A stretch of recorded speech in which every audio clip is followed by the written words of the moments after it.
Hello, everyone. Welcome, welcome, welcome.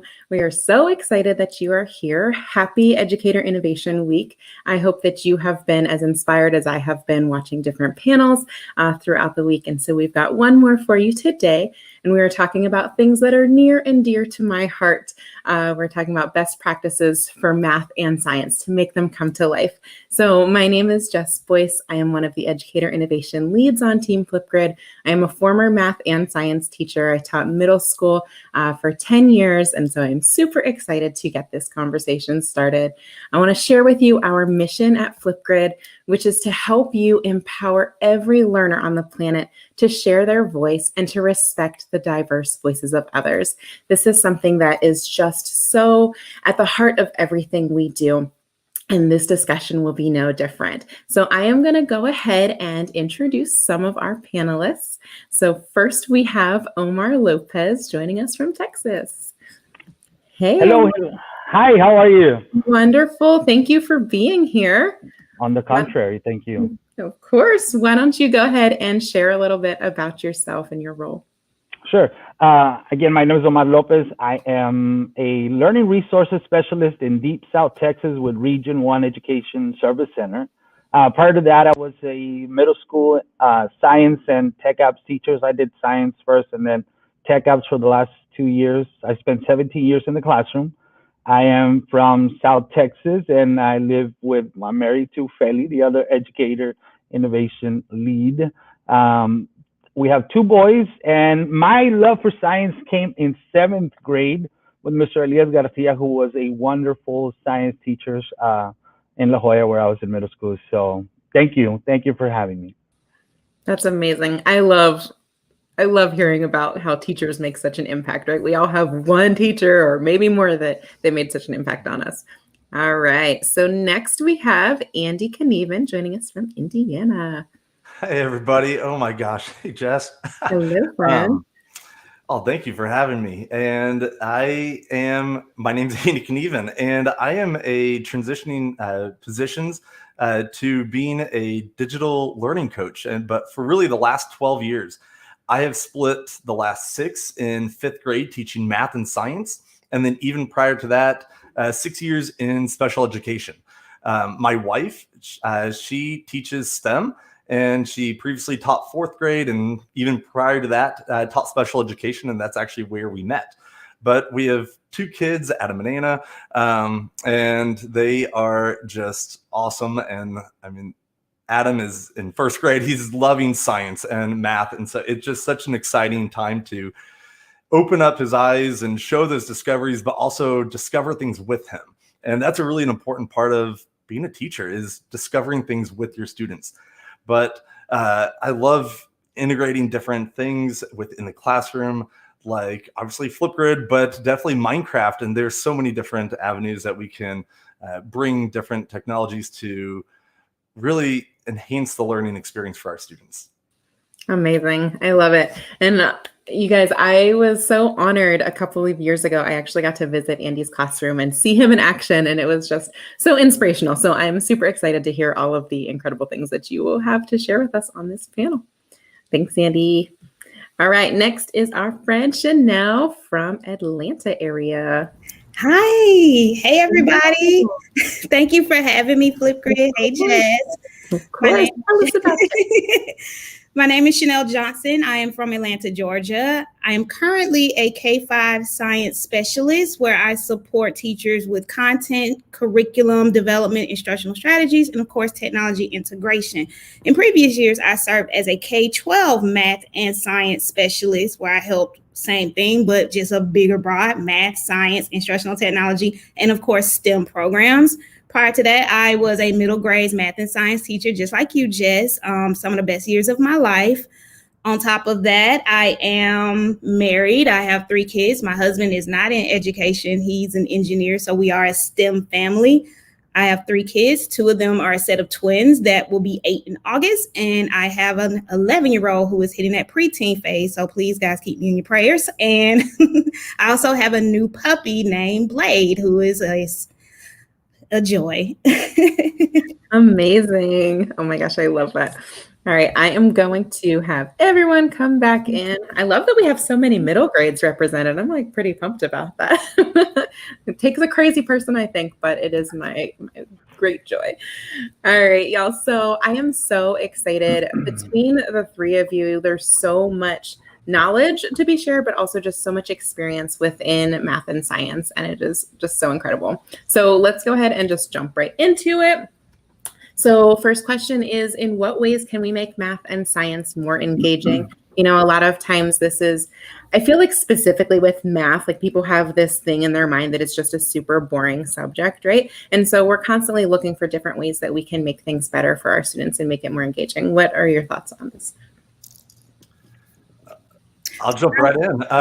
And say to make it engaging is to make it active, to make it exciting for the students to want to do more. I mean, math is one of those that it's just another problem after another problem. So how can you buy that energy from your students? And I actually stole the idea, or I'll borrow it, but from the Merrills, they had a math roll your review from Joe and Kristen Merrill. But I made a series of Flipgrid responses that I had made, and then the students replied back, but it was a problem, and they would just roll a set of dice, and they found what problem it was, and they responded to solving it, and then they would reply to each other if they got something different. And that also sparked so many conversations of, did you do it right, or did I do it right? And I did it a couple years ago, and then I used it last year, and the students were like, can we do it in the next chapter, the next unit? And so they really were excited about doing more because they could share their learning with each other. I also want to add to that, let the kids do it, right? Let them, we don't have to be the sage on the stage. We don't have to stand there, tell them what to think, what the law says, what they should see. Let them do it. And by nature, it is embedded in our science standards. For example, our mathematical and our science engineering practices, they're literally telling you, construct an explanation, analyze and interpret data. So it's telling you what to do with the content. And then you have a tool like Flipgrid that, like Jornay says, if you can think it, you can Flipgrid it. So putting all that together and embedding it within our content, let those kids do it. Just let them get their hands dirty. And I think that is what makes it more engaging. I completely agree on getting, their hands dirty. I know for me, it was very real world problems, right? So let's look at what's going on in our community and how can we bring in our student expectations, right? The learning standards.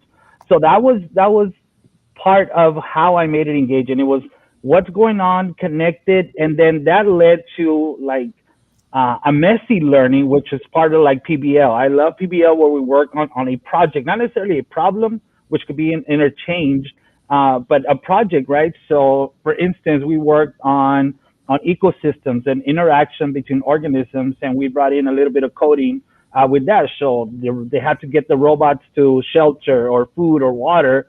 And if they didn't get the code correct, then they would perish just like other organisms in real life.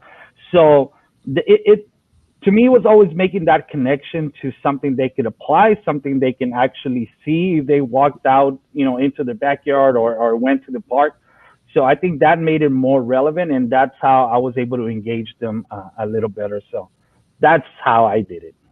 Yeah, I absolutely love that. I think about when I was in school, so much, well, we all know so much of what we did was book work, right? Here's the problem. Mm-hmm. And we don't think about the fact that not all of those problems even make sense. I can't relate to, going skiing or something that I've never done. Mm-hmm. But whenever you are getting your hands dirty, as you both said, that is something that makes such a difference.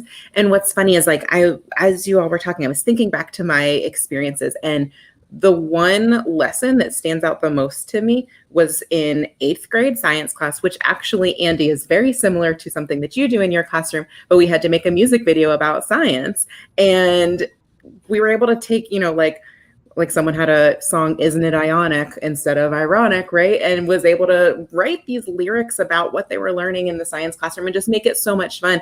And Andy actually he does wrapping up the semester, and his students create videos about or write songs about science. And it's like this moment that is allowing them to be creative and be silly but still sharing their knowledge, and will stick with them. Like, I know I could probably sing my entire song that I wrote in 8th grade from Brian McKnight's Back at One through the steps of the scientific method. Like, I know exactly what I did, because those moments stick with students whenever you have these engaging things, you know? Oh, I was in my mind, I was rolling through like, oh, what's another thing that wrapping up the semester? And I mean, I would always introduce it by, I had my alter ego Special K that I'd, give a little rhyme rap to introduce the whole concept. But I'm seeing kids open up a math book and backtracking through the chapters, through the units for the right terminology, the right vocabulary, and finding those concepts to then share. And then they put it to a parody, a song, a rhyme, a rap, something original, and their creativity just flows. It is unreal. And I mean, that has sparked so many new passions for students that at the beginning of the year, I had a student who kind of tested the waters of appropriateness of what he was doing in the classroom. And I, talked to him and talked to the parents and talked to, it's like, we can channel this energy, this, this creativity into something. And when we hit the semester, he just soared with that wrapping up the semester.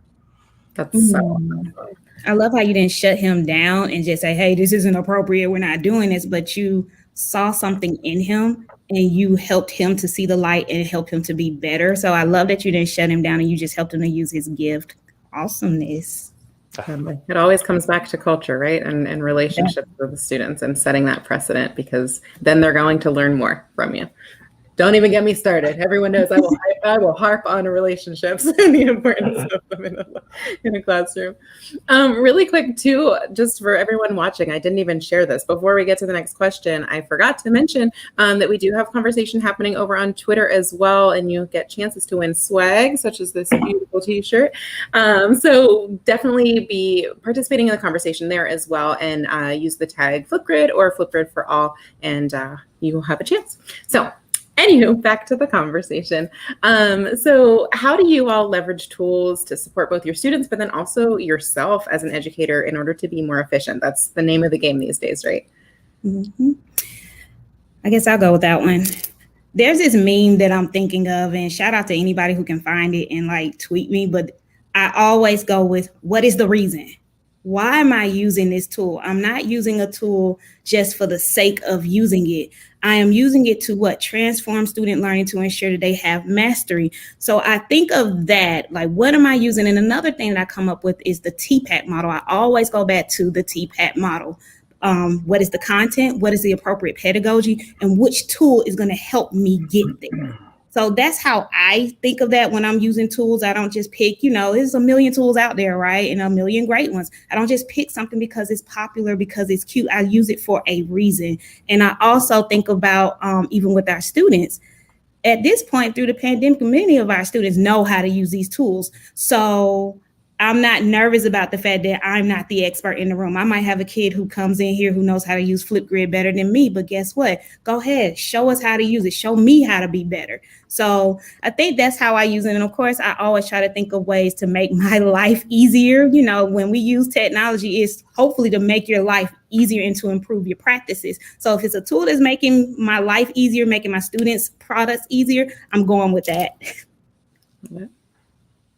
I like that, and it's taking that backwards design, right? So what do the students need to know by the end of the unit? Like, what is it that they need to accomplish, right?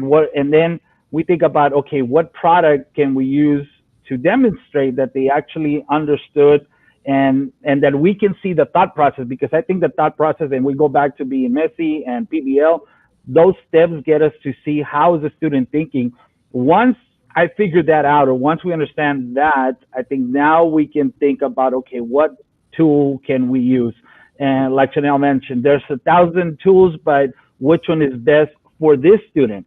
And I'm going to make this example. I might have one of my students working on Apple Clips, another student is working on CapCut because he or she likes CapCut or Spark Video. So just, the end product's going to be a video, but giving them that choice to create and demonstrate that they're actually, understanding the concept, I think is what has more value in what we're doing. And just using what we have to empower our students, and like Andy said, creating a rep and take those risks. Maybe I can pair a student up with another one, and one will do music and another one will do the actual production of the video. So it's taking those strengths that the students have and using them in their favor and empowering them to continue creating more than anything. I totally agree. One of my absolute favorite things to do so I liked to do, everyone was working on a different thing at different times, right? I really tried to focus on personalized learning and just, we're going to do whatever's best for you and how you learn. But at the end of the unit, I was like, okay, prove to me you learned it. That was your assessment, period. And so that could look like so many different things, like you mentioned, Omar, that it doesn't have to be this one pathway. And I think that has been so forced upon us for a while of like, everyone must do this to prove to me their understanding. But I can get to, if you tell me to meet you somewhere, you're not specifically going to ask me exactly what roads I'm going to take. All you care is that I get there at this time, right? And so showing different ways that they process things was always my favorite thing. And it was like songs again, or it would be, doing a tutorial on Flipgrid, or I had someone bake cupcakes and explain how to solve with exponent or with variables throughout the whole thing, which that one was my favorite because, sure, bring me cupcakes. Okay. But, it was just really allowing students to showcase because they're all different and we know this. And yeah. I say that it made me think of especially the changeover from last year with the pandemic and having to review how are we approaching some of these standards and some of the topics. And, Chanel, you talked about engineering, and one of them that we focus on and we do is a Rube Goldberg project. And that I love, it's one of those projects I've loved doing for years, but we've always done it physically in a lab, and, having a standard, everybody had about the same, lab space, but they could be as creative as they wanted, bringing in their own materials and supplies. But with the pandemic, it was we're not bringing in supplies. We're not utilizing the spaces that we were. And how can we still approach it and talk about this learning process, the design process, and going in a new approach? And so Minecraft was an amazing platform, a vehicle to be able to get there. But in the end, I told the kids that it's not about shooting fireworks off in Minecraft at the end. And when they did it physically, it wasn't about ringing the bell. It's about the process that you got there. And you could fail, and you will fail. I wanted you to fail. The acronym First Attempt in Learning is FAIL, that you're going to fail so much. And that's really where the learning comes from. But using different tools to document their learning process, and they can reflect on that. And Flipgrid was an amazing platform to be able to use that documentation for students to do progress reports and give that feedback, and they could review it to, in the end, put together their report in the end. But it looked different because it was essentially a series of videos that they had already documented their learning. Oh my gosh, I love that so much. I remember hearing the phrase "mistakes are proof that you're trying." And that's something that really resonated with me, right? Like, we need to know that failing is a good thing because we learn so much from it. So that's incredible. And that it reminded me of a poster Feli had in her classroom, right? Mistakes are expected, inspected, and respected, because that is just part of learning. And we can bring it into coding, we can bring it into problem solving, engineering, right? We are going to make mistakes. We maybe not necessarily a mistake, right? But we might miss a step in something. And again, it goes back to the thought process. So we debug a process so that we can make it run, and we test a hypothesis in science, and we run it again. The hypothesis doesn't always have to be right because, it's a learning opportunity. And so great point, everybody. Yes. Change up a variable, you get a different result. Yeah. Exactly right. This in our content by design, science and math. Think of how many laws, think of how many discoveries have been made just from failing or just from a mistake. So it would be almost a contradictory if we didn't embrace failure. We should. You should walk in the door being okay with that. Totally. All right. So next question. In what ways have you been able to support student learning that was otherwise not possible? Y'all gonna make me do this? Okay. So one of my biggest visions. So of course, when you're district level, you're not as hands-on with the students like you want to be. So how can I use Flipgrid as a way to bring the community, the district together? So this year we had a COVID-19 spring challenge where students had to make a PSA about how to, come back to school applying safety measures. So I made this Flipgrid, shared it with department chairs of all 36 elementary schools, and actually the rest of the middle and high school. So 68 schools had this Flipgrid. And, we had over 200 responses from all over the district. And then what was even more powerful was that these students who don't even know each other, that we're in the same district, but we don't know each other, they're responding to one another. They're saying, good job, or giving feedback, you can do this if you want your angles to look, it was amazing. Like for the first time, I saw it come to light where I could bring a whole community together. And again, middle school, high school, even grade K babies were all in that Flipgrid. So I don't think I would have never been able to do that had, we been in these circumstances. That's power. That's awesome. Oh my gosh. I mean, the large scale of that group, that topic that you had, that's amazing. It was definitely something to be proud of. It was amazing. It was even fun watching those videos too. And then the other thing, we actually got to make mixtapes. Some of our top videos, we sent them to the superintendent and to the board members so that they could see what's going down in our district. Look at this creativity. So definitely a powerful moment. Oh my gosh, I love that. I think that, and we know that every child has something to contribute, some way, some form. Every student has something to contribute. And when you talk PSA, we were actually working right before we, on 2020, before we got sent home, on a PSA on the border wall and the impact it would have on the ecosystem along the Rio Grande Valley, right along the border. So we were looking, and everybody has something to contribute. We had one student whose dad, cut or mowed lawns for a living, right? But he knew about what plants, native plants, we could bring in, or which ones, can be used, or how they grew. So just having that knowledge, and even though he might not have been, extremely smart with technology or other concepts, he had that knowledge to bring into the group and contribute.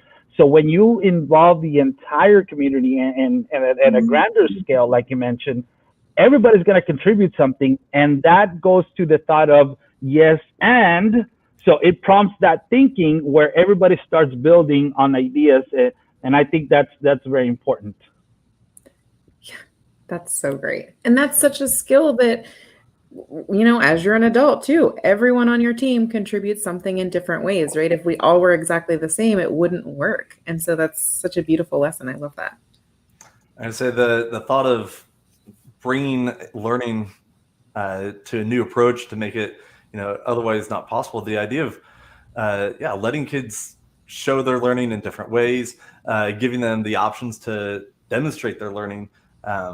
But thinking back on math, a couple of years ago, I started using Wakelet for, within the classroom, but I wanted to approach math more with writing.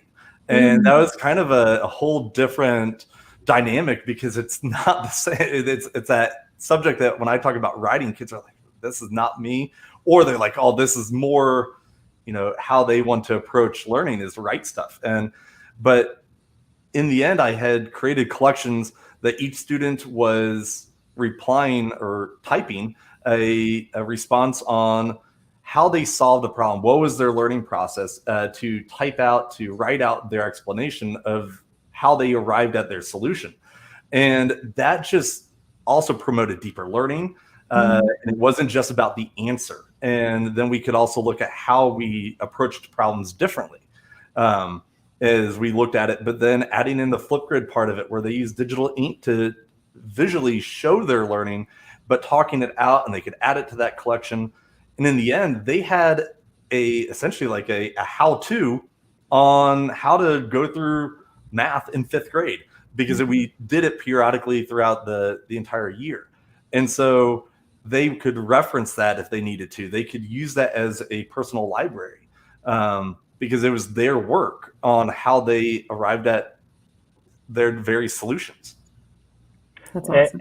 And just to follow up on that, you mentioned the writing, right? So I know in Texas we have TELPAS, right, which is the language proficiency test, and we have a lot of English learners, especially here in the border.